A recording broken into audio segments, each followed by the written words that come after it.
عندنا معدل الطرق في الزقازيق اكتر من 10 بوابات ويجوا عينوها هي هتتنظف وحط خرسانه وتطلع كده بس وبعدين ونقطعها ب 200 جنيه.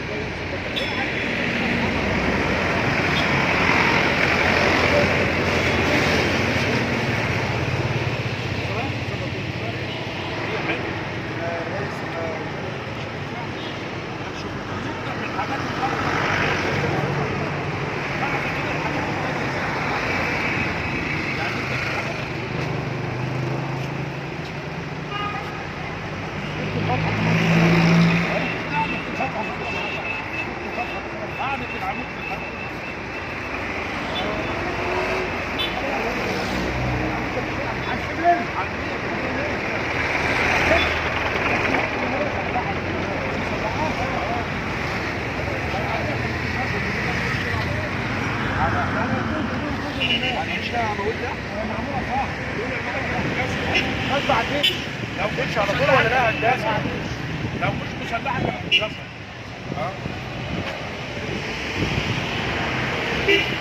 ايه هتصور فينا كده ايه؟